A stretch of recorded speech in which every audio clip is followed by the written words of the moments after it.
आता सिक्युरिटीने एक देखील माणूस इथं पाठवायचा नाही, डिस्टर्ब करायचं नाही. आणि तुम्ही पण लक्षात ठेवा, एक पण माणूस इथं आला नाही पाहिजे. आपले लोकप्रिय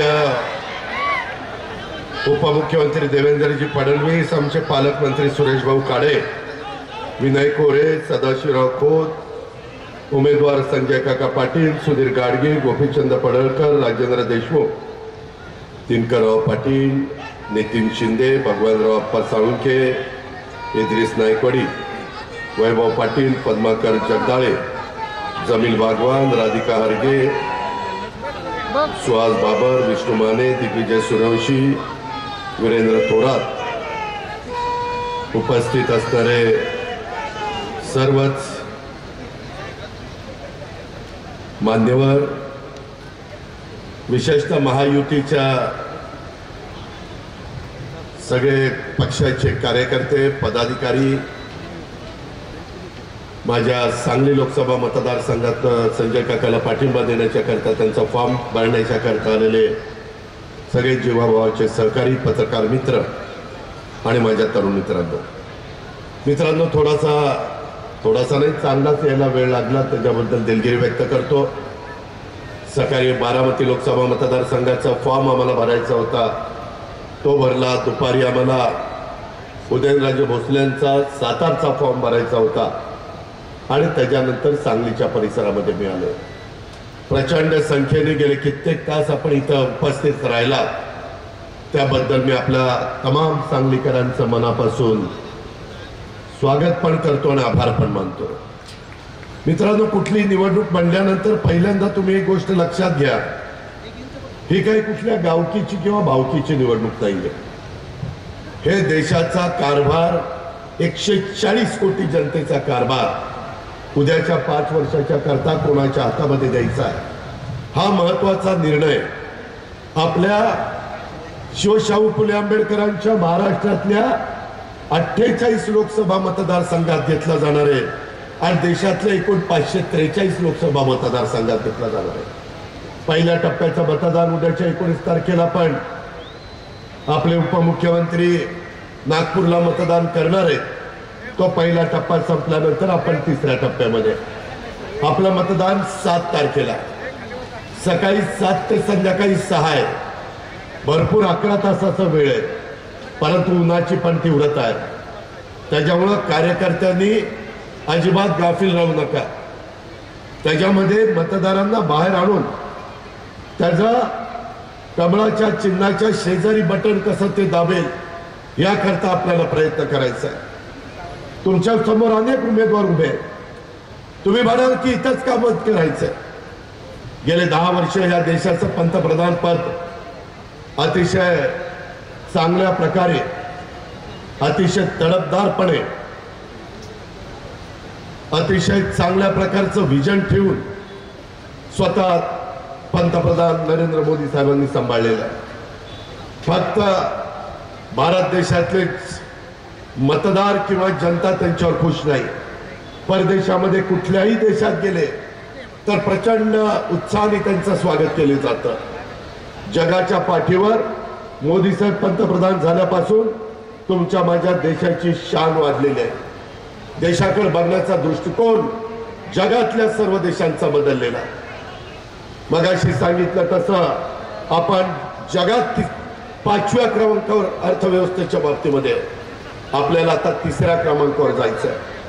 शेवटी तुमचा माझा सगळ्यांचा संबंध आपण खासदार आमदार कशाकरता निवडून देतो की त्यांच्याकडनं, खासदाराच्याकडनं केंद्राचा मोठ्या प्रमाणावर निधी आला पाहिजे, आमदाराकडनं राज्याचा मोठ्या प्रमाणावर निधी आला पाहिजे, त्या मतदारसंघाचा सर्वांगीण विकास झाला पाहिजे.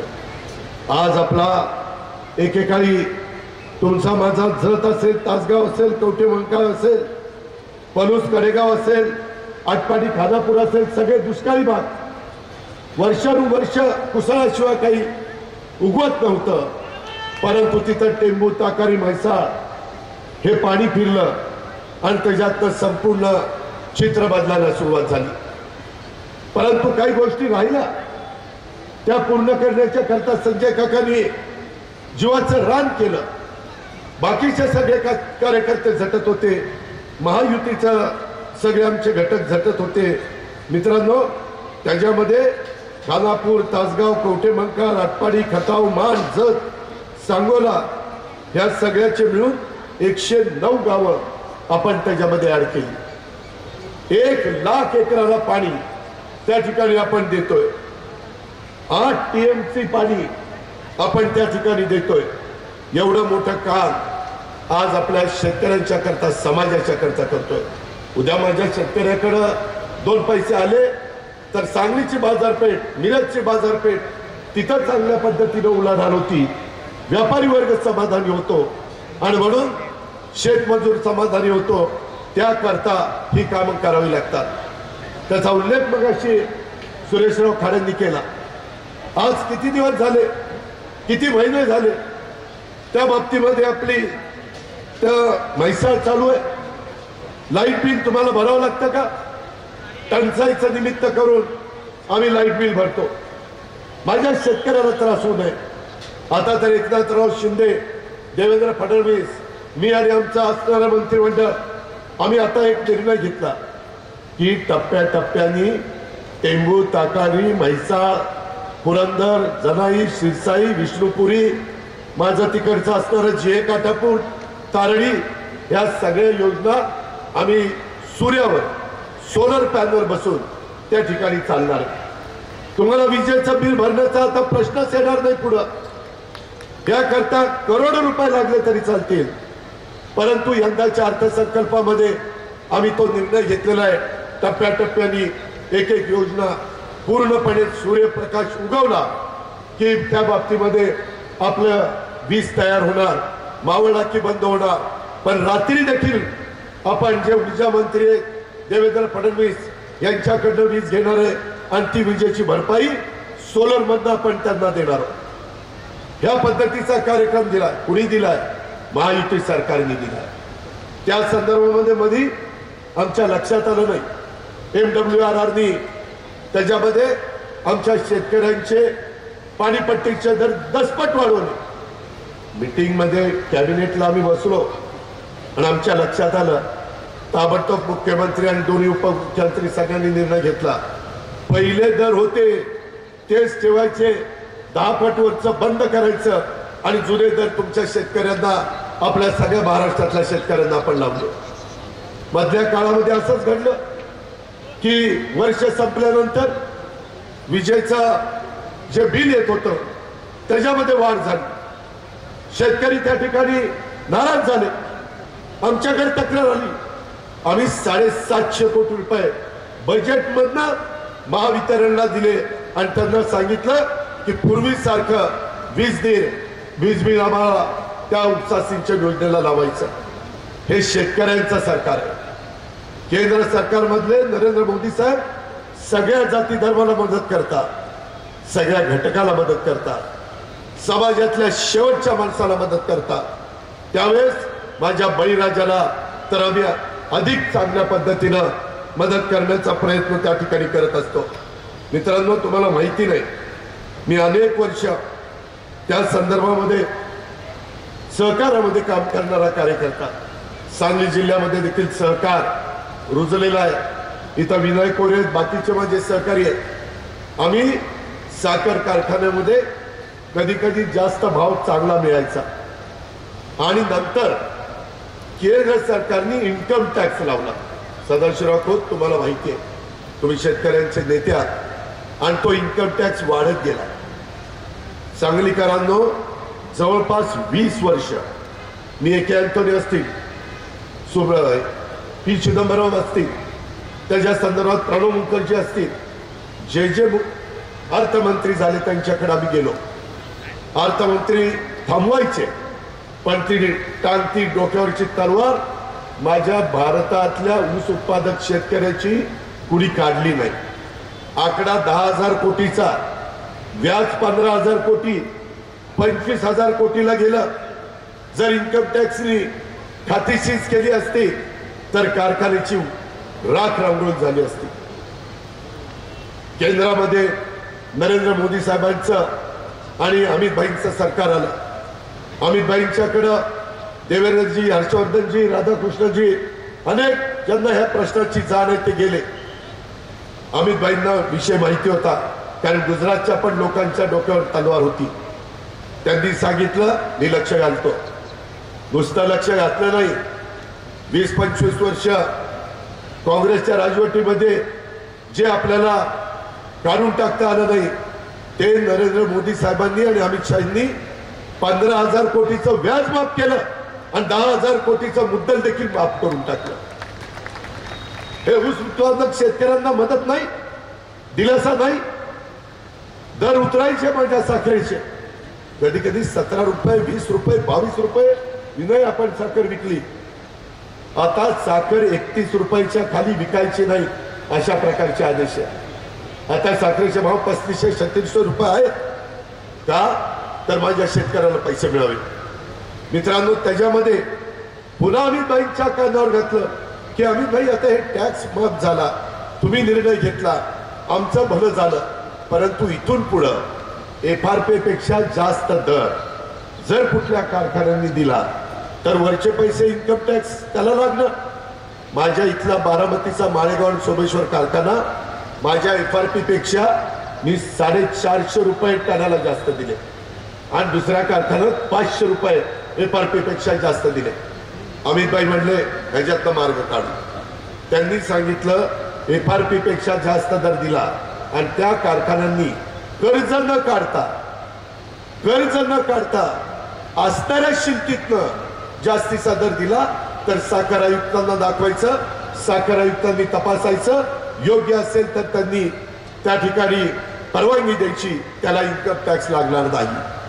आज माझ्याच भागातला कितीतरी 100 कोटी रुपयाचा इन्कम टॅक्स हा त्या ठिकाणी वाचलेला आहे. अशा पद्धतीनं हे सरकार सर्वांना मदत करणारं हे नरेंद्र मोदी साहेबांच्या नेतृत्वाखालचं सरकार आहे. मित्रांनो, एवढंच नाही, FRPचा दर हा प्रत्येक वेळी वाढला, त्याच्यातनं शेतकऱ्यांना जास्तीचा दर मिळतोय. आम्हाला मध्ये लक्षात आलं, मागं आम्हाला 6 रुपये दर विजेचा मिळायचा, कोजन त्याला आपण म्हणतो. मध्ये ते दर नंतर कमी झाले, 4.5 पर्यंत आले. आम्ही सगळेजण एकनाथराव शिंदे, देवेंद्रजी आम्ही बसलो, कॅबिनेटमध्ये चर्चा केली आणि मी म्हणालो की जरा यंदा ज्यूस टू इथेनॉलचे काही प्रश्न निर्माण झाले, साखर माझ्या भारतातल्या लोकांना पुरली पाहिजे, त्याकरता काही मदत झाली पाहिजे आणि काही 100 कोटी रुपयाचा भार राज्य सरकारने उचलला आणि 1.5 रुपया अनुदान यंदाच्या वर्षी, यंदाच्या सीझनला कोजनला द्यायचा निर्णय झाला. त्याच्यामुळं जवळपास एकेका कारखान्याला सदाशिवराव खोत 8, 9, 10, 12 कोटी रुपये जास्तीचे मिळाले. तुमचं किती कोजन जातं? नाही, किती जातं? 1 कोटी युनिट, 16 कोटी, 16.5 म्हणजे एक्सपोर्ट किती होतं? 16 कोटी म्हणजे तुम्हाला मिळणार जवळपास 24 कोटी. 16.5 24 कोटी विनयखोरांच्या वारणा सहकारी साखर कारखान्याला मिळणार. हे शेतकऱ्याचं सरकार आहे, हे बळीराजाचा विचार करणारं सरकार आहे. मुद्रा लोन 10 लाखापर्यंत होतं, अनेक आमचे तरुण तरुणी कर्ज घ्यायला लागले. मोदी साहेबांच्या लक्षात आलं की ते आता 20 लाख करावं. आता सरकार तिसऱ्यांदा मोदी साहेबांचं आलं की 20 लाख रुपये मुद्रा लोन माझ्या तरुण तरुणींना वेगवेगळ्या उद्योग करण्याच्या करता मिळणार. 80 कोटी जनतेला मोफत अन्नधान्य गरिबाला देण्याचा क्रांतिकारी निर्णय हा नरेंद्र मोदी साहेबांनी राबवला. उद्याच्या 5 वर्षाच्या करता तुम्ही जर महायुतीचं सरकार दिलं, NDAचं सरकार दिलं तर ते 5 वर्ष तिथं तुम्हाला मोफत धान्य देण्याचा गरिबाला निर्णय त्या ठिकाणी झालेला आहे.